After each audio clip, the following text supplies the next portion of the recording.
How's it going, everyone? Austin Honecker here.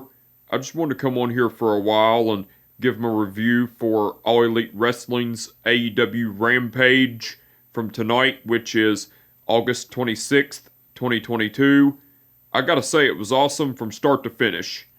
For the matches, match 1, it was The Dark Order, which are John Silver, Alex Reynolds, and 10 versus the House of Black, which are Malachi Black, Brody King, and Buddy Matthews in an AEW Trios Titles quarterfinal match.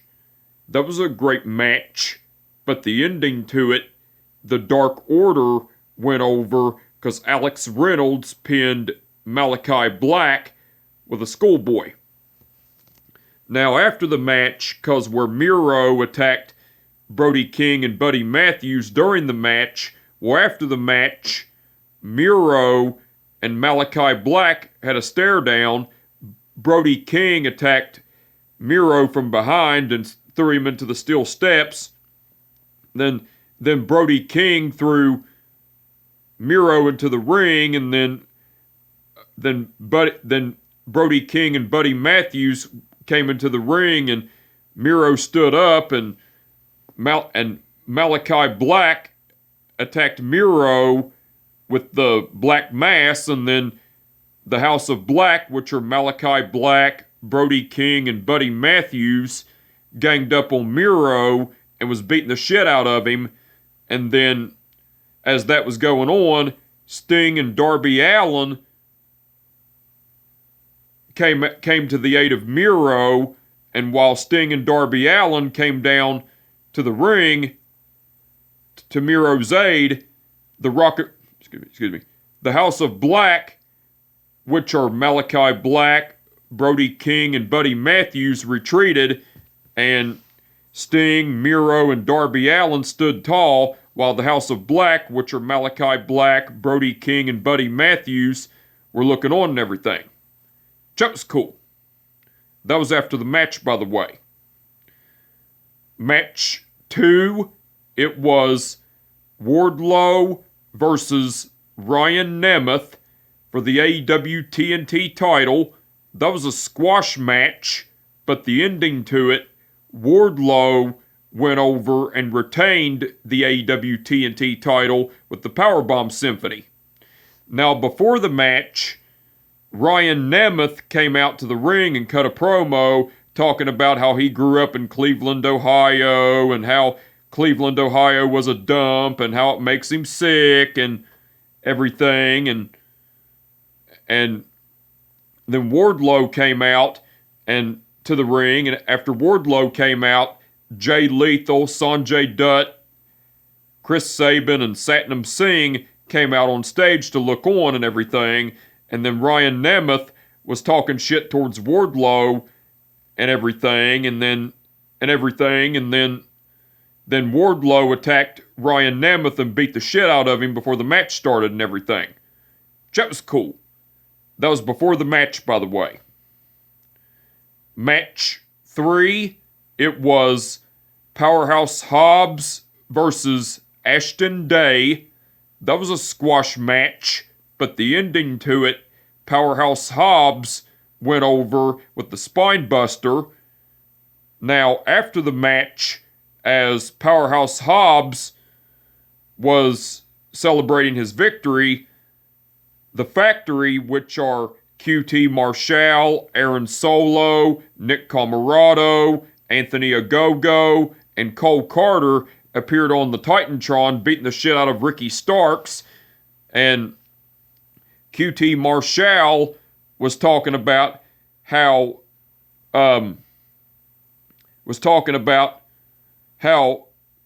he told Powerhouse Hobbs that the Factory was going to take out Ricky Starks and he wasn't going to have to worry about him anymore and everything. And while Cole Carter was holding Ricky Starks down, choking him with a cord, Anthony Ogogo tried to go for the knockout punch to Ricky Starks, but QT Marshall said, "No, Anthony, I told Hobbs that I'm going to do it. So let me do it." And then QT Marshall took off his Rolex watch and executed the knockout punch to Ricky Starks with the watch, and Ricky Starks was laid out and everything. That was cool.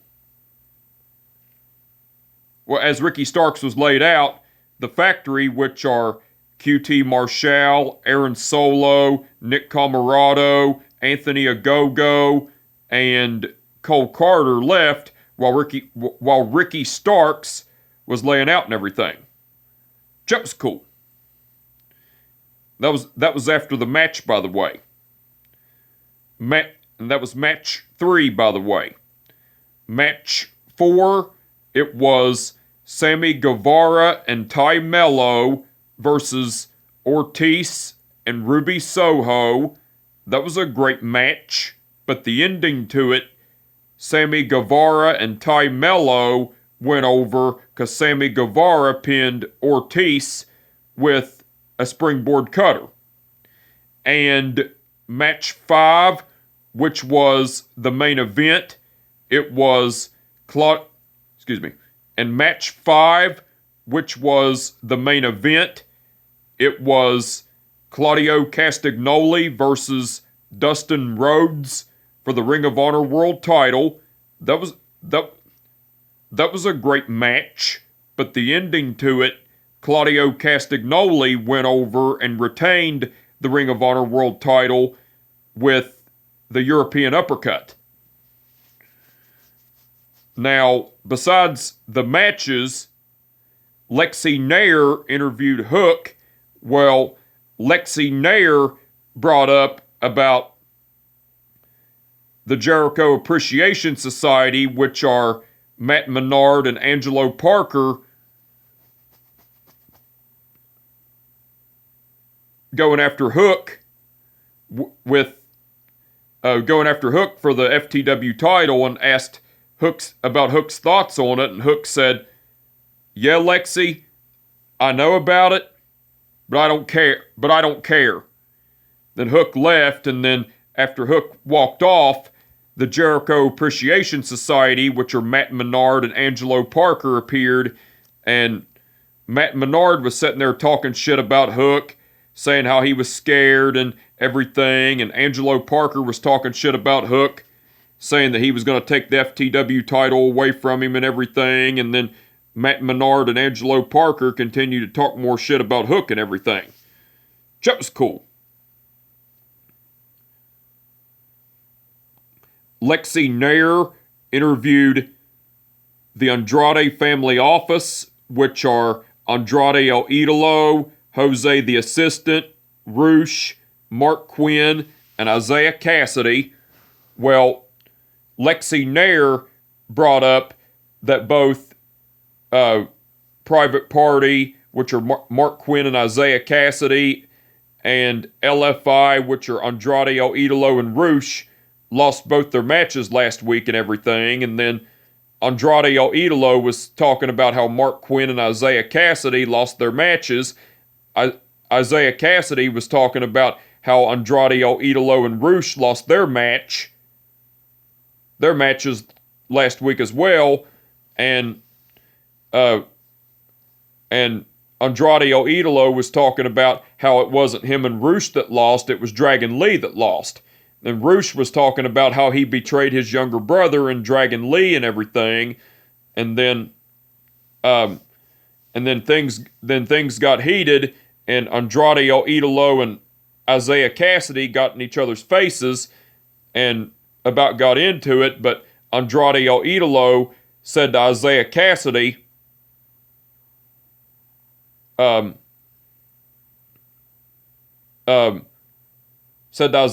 Andrade El Idolo said to Isaiah Cassidy, "Everything has consequences."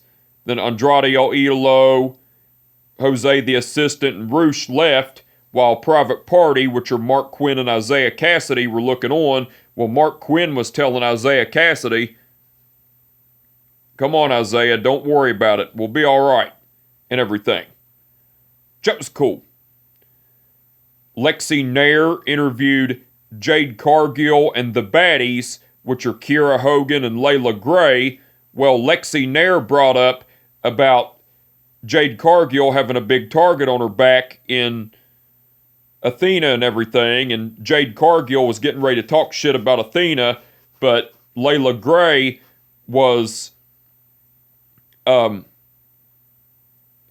to talk shit, but Jade Cargill made Layla Gray leave, and so Kiera Hogan took Layla Gray with her and walked off, and then Jade Cargill made Lexi Nair leave, and then Jade Cargill was getting ready to talk shit about Athena, but Athena appeared, and a brawl ensued between Athena and Jade Cargill, and the referees, the security, and the coaches, and a bunch of other people had broke it up and everything. That was cool. AEW aired highlights of the match between Jon Moxley versus CM Punk for the undisputed AEW title last week on AEW Dynamite, along with Jon Moxley's promo after the match and CM Punk's health update in the trainer's room. That was cool. And Mark Henry interviewed Dustin Rhodes along with Arn Anderson and Brock Anderson and Claudio Castagnoli along with Wheeler Yuta. Well, Mark Henry was saying to Dustin Rhodes, you accepted the open challenge to face Claudio Castagnoli for the Ring of Honor World title. Why? Dustin Rhodes said, well, Mark, for the first time in my career, I am going to become a world champion. I don't care if it's AEW, I don't care if it's Ring of Honor, because I have been in this business for 34 years, and I've never once held the world title. Claudio and I, we have a lot in common. But tonight, Claudio, I'm going to kick your ass.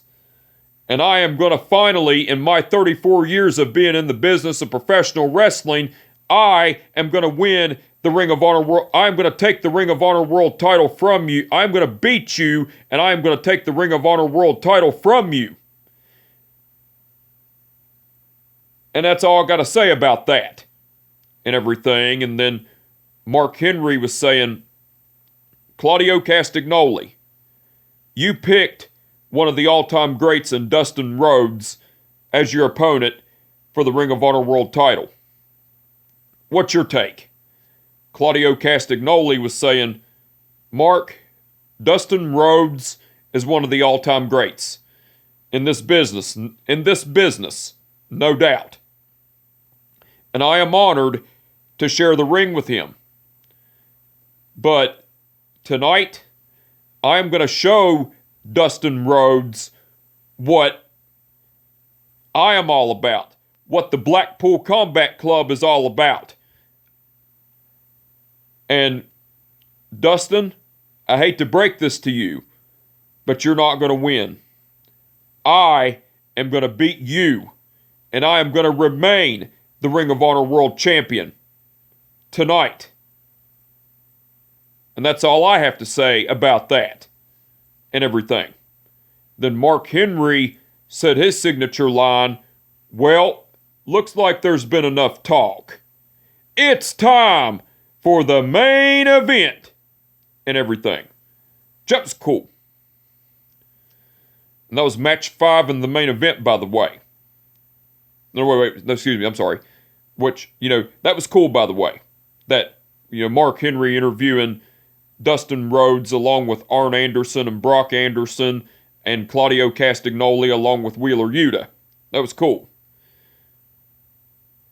But yeah, I botched earlier, but I fixed it. Okay. Now, besides all that, Jim Ross and Excalibur done commentary throughout the whole show. They done awesome as usual. Tony Schiavone and Chris Jericho done commentary along with Jim Ross and Excalibur throughout the whole show, all but the match between Claudio Castagnoli versus Dustin Rhodes for the Ring of Honor World title. Tony Schiavone, they done awesome as usual. And William Regal and Caprice Coleman done guest commentary along with Jim Ross and Excalibur during the match between Claudio Castagnoli versus Dustin Rhodes for the Ring of Honor World title. William Regal and Caprice Coleman both done great on guest commentary.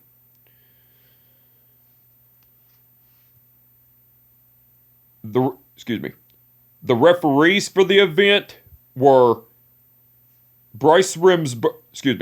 The referees for the event were Paul Turner, Bryce Remsburg, Stephon Smith, and Aubrey Edwards.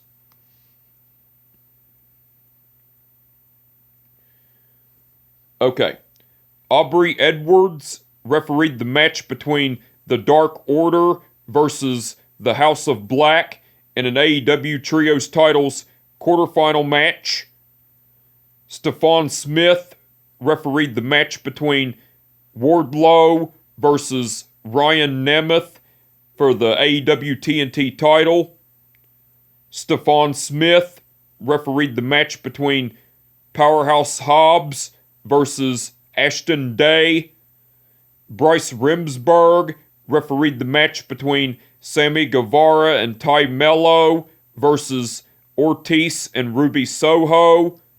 And Paul Turner refereed the match between Claudio Castagnoli versus Dustin Rhodes for the Ring of Honor World title. All the referees done awesome as usual. Now, the match card for All Elite Wrestling's AEW Dynamite Wednesday night that's been announced so far, it's going to be Jake Hager versus Bryan Danielson. The Elite, which are Kenny Omega, Matt Jackson, and Nick Jackson versus the United Empire, which are Will Ospreay, Mark Davis, and Kyle Fletcher in an AEW Trios Titles semifinal match.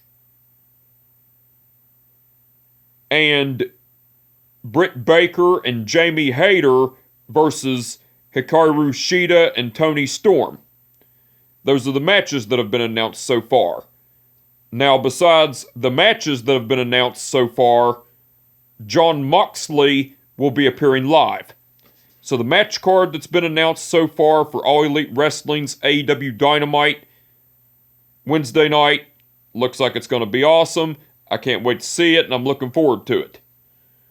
And the match card that's been announced for All Elite Wrestling's AEW Rampage Friday night so far, it's going to be the Dark Order, which are John Silver, Alex Reynolds, and 10 versus